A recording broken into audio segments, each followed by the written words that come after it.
നമ്മുടെ എല്ലാവരുടെയും ഏറെ ബഹുമാനപ്പെട്ട ഇന്ത്യ രാജ്യത്തിന്റെ 140 കോടി ജനങ്ങളെ പ്രധാന സേവകൻ ആയ നമ്മുടെ പ്രധാനമന്ത്രി നരേന്ദ്രമോദിജിയെ ഞാൻ എല്ലാവരുടെ പേരിൽ സ്വാഗതം ചെയ്യുന്നു. അദ്ദേഹത്തിന് ഞാൻ എൻ്റെ വിനീതമായ നമസ്കാരം. ഒപ്പം ഇവിടെ വേദിയിലും സദസ്സിലുമുള്ള സഹപ്രവർത്തകർക്കും ഇവിടെ വന്ന സഹോദര സഹോദരിമാർക്കും എൻ്റെ വിനീതമായ നമസ്കാരം. നമുക്കെല്ലാവർക്കും അറിയാം, ഇത് ഇന്ന് ഒരു സന്തോഷകരമായ ദിവസമാണ്. കാരണം നമ്മളെ അസംബ്ലി ഇലക്ഷന്റെ ആദ്യത്തെ പൊതുയോഗം ഉദ്ഘാടനം ചെയ്യാൻ വന്നിരിക്കുന്നത് നമ്മുടെ ഏറെ ബഹുമാനപ്പെട്ട പ്രധാനമന്ത്രി നരേന്ദ്രമോദിജിയാണ്. നമ്മുടെ മേയർ വി രാജേഷ് പറഞ്ഞ പോലെ ഈ തിരുവനന്തപുരം കോർപ്പറേഷൻ ഇലക്ഷന്റെ സമയത്ത് നമ്മളൊരു വാഗ്ദാനം കൊടുത്തു. 45 ദിവസത്തിൽ 5 കൊല്ലത്തിനൊരു ബ്ലൂ പ്രിന്റ് ഉണ്ടാക്കും. തിരുവനന്തപുരം കോർപ്പറേഷന് പിന്തുണ കൊടുക്കാൻ നമ്മുടെ നരേന്ദ്രമോദിജി ഇവിടെ വരും. ആ വാഗ്ദാനം ഇന്ന് പാലിച്ചു നമ്മുടെ ഏറെ ബഹുമാനപ്പെട്ട പ്രധാനമന്ത്രി നരേന്ദ്രമോദിജി. വരാൻ പോകുന്ന അസംബ്ലി ഇലക്ഷനെ കുറിച്ച് 2 വാക്ക് പറയാൻ ആഗ്രഹിക്കുന്നു. ഇത് നിർണായകമായ ഒരു ഇലക്ഷനാണ്. നാടിന്റെ ഭാവി, കുട്ടികളുടെ ഭാവി, മലയാളികളുടെ ഭാവി, പുതിയ തലമുറയുടെ ഭാവി തീരുമാനിക്കേണ്ടത് ഇലക്ഷനാണ്. ഈ ഇലക്ഷനെ കുറിച്ച് ചർച്ച ചെയ്യുമ്പോൾ നമുക്ക് കുറച്ച് കാര്യങ്ങൾ ആലോചിക്കണം.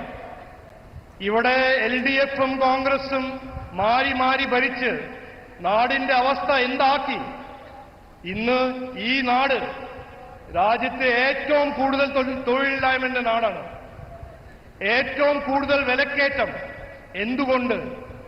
CPM കോൺഗ്രസിന്റെ ഭരണത്തിന്റെ ഫലമാണത്.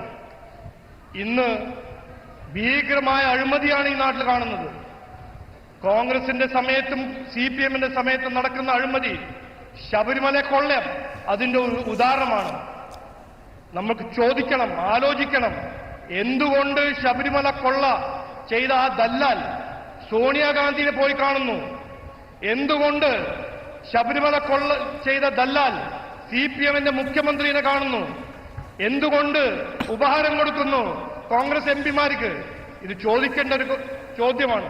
ഈ ഇലക്ഷൻ സമയത്ത് ഇത് ആലോചിക്കേണ്ട ഒരു ഇഷ്യൂ ആണ്. പിന്നെ മറ്റൊരു കാര്യം ആലോചിക്കണം, ചിന്തിക്കണം, ഇതിനെക്കുറിച്ച് ചർച്ച ചെയ്യണം. എന്തുകൊണ്ട് ഈ നാട്ടിൽ ജമാഅത്തെ ഇസ്ലാമി, SDPI, കോൺഗ്രസിന്റെയും CPMന്റെ പിന്തുണയുണ്ട് ഇവിടെ വളർന്നത്? ഇത് നാടിന് നല്ലതാണോ? ഇത് ചിന്തിക്കണം, ആലോചിക്കണം. 10 കൊല്ലം CPM ഭരിച്ചു, അതിന്റെ മുമ്പ് കോൺഗ്രസ് ഭരിച്ചു. 10 കൊല്ലം രാജ്യത്തിന് ഭരിച്ച കോൺഗ്രസ് പാർട്ടി നാടിനെ നശിപ്പിച്ചു, രാജ്യത്തിനെ നശിപ്പിച്ചു.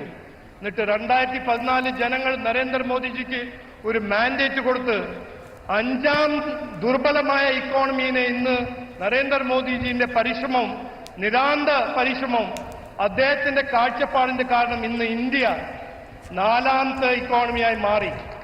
ഇതാണ് പോളിറ്റിക്സ് ഓഫ് പെർഫോമൻസ്. ഇതാണ് നരേന്ദ്രമോദിജിന്റെ ഭരണം. ഇതാണ് NDAന്റെ ഭരണം. ഇനി വരാൻ പോകുന്ന അസംബ്ലി ഇലക്ഷനിൽ നമ്മൾ തീരുമാനിക്കണം, നമ്മളുടെ ഭാവി എന്താണ്. നമുക്ക് വേണം വികസിത കേരളം. നമ്മളെ കുട്ടികൾക്ക് തൊഴിൽ കിട്ടണം, നമ്മൾ കുട്ടികൾക്ക് അവസരങ്ങൾ സൃഷ്ടിക്കണം. നമ്മളെ ഇക്കോണമിയെ നന്നായി മാറ്റി കടത്തിന്റെ ഇക്കോണമിയല്ല, വളർച്ചയുടെ ഇക്കോണമിയായി മാറ്റണം. നമുക്ക് വേണം വികസിത കേരളം. നമുക്ക് വേണം വിശ്വാസ സംരക്ഷണം.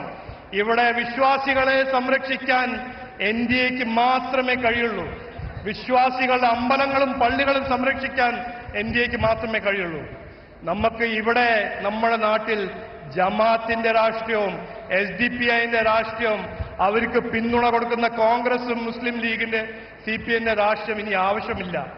നമുക്ക് വേണ്ടത് ഒരു നല്ല ഭാവി, ഒരു പുതിയ ഭാവി, ഒരു വികസിത കേരളത്തിന്റെ ഭാവി.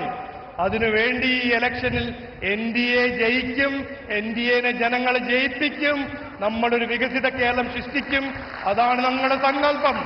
പറയൂ, നമുക്ക് വേണം വികസിത കേരളം, നമുക്ക് വേണം സുരക്ഷിത കേരളം, നമുക്ക് വേണം വിശ്വാസ സംരക്ഷണം. ഇത് പറഞ്ഞു വാക്ക് ചുരുക്കുന്നു. എല്ലാവർക്കും നമസ്കാരം, നന്ദി. ഭാരത് മാതാ കി, ഭാരത് മാതാ കി, ഭാരത് മാതാ കി.